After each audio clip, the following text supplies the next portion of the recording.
Bonjour et bienvenue à ce moment médiation. Aujourd'hui, je vais vous parler d'un cas particulier, un exemple, anonymisé bien évidemment.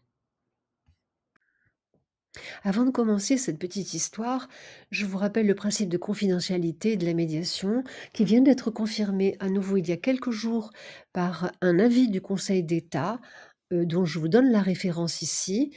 Et donc j'applique ce principe en anonymisant les petites histoires que je vous raconterai les unes après les autres. Cette médiation nous est soumise après plusieurs mois de procédure devant les tribunaux. Il s'agit de loyers impayés, donc il y a eu une affaire en référé de façon à obtenir l'éviction de la jeune femme qui ne payait pas son loyer depuis plusieurs mois à une dame âgée et également une procédure au fond de la jeune femme qui contestait le bien-fondé de la dette, estimant qu'elle n'avait jamais reçu les relevés de charges.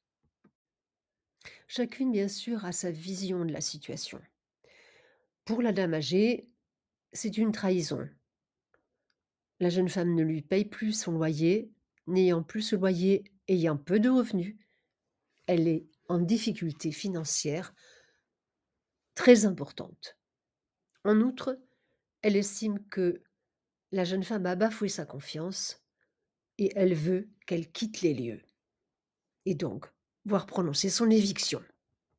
Quant à la jeune femme, elle estime que jusqu'à présent, elle payait régulièrement, mais malheureusement, elle est surendettée. Elle se retrouve dans une situation financière assez insoluble et en outre, elle conteste la somme qui lui est demandée parce que les charges ne lui ont jamais été présentées. À aucun moment, elle n'en a reçu le détail depuis donc de nombreuses années et elle est sûre qu'on lui demande beaucoup plus que ce qu'elle doit.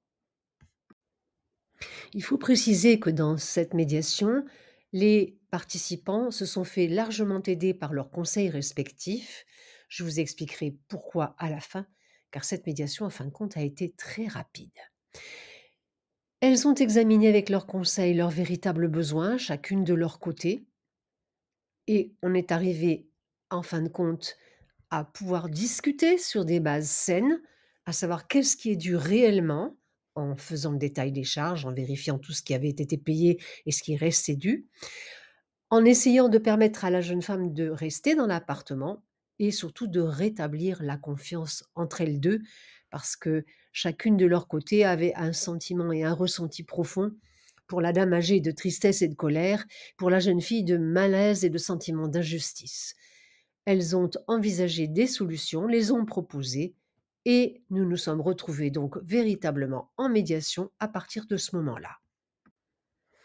Elles ont en fin de compte obtenu ce qu'elles attendaient de la médiation. Se reparler, s'écouter, se dire les choses telles qu'elles sont réellement, se comprendre. Elles ont réussi à avancer dans la médiation pour déterminer quelle était véritablement la réalité du problème de façon objective, c'est-à-dire en étant proche de la réalité. Elles se sont reconnues réciproquement dans leurs attentes. Elles ont également obtenu les solutions, à savoir régler les sommes dues réellement, retrouver leur relation et pour la jeune femme rester dans l'appartement. Le cadeau de la médiation, ça a été d'abord le fait que cette médiation se soit déroulée en 1 heure et quart. Bien entendu en présence des 2 avocats, en présence du médiateur et des participantes. Et cette rapidité est due bien sûr à la présence des avocats qui avaient réglé déjà tout le problème sur son côté et son aspect financier. Et surtout, ces 2 femmes ont non seulement réglé leurs problèmes, mais elles ont pu reprendre leur relation amicale. Car en fin de compte, il est apparu qu'au fil des ans, cette jeune femme et cette dame âgée avaient tissé les mêmes liens qu'une grand-mère et une petite fille. J'espère que cette petite histoire vous aura fait comprendre l'intérêt de la médiation. Je vous dis à très bientôt pour un prochain podcast. Belle journée à tous.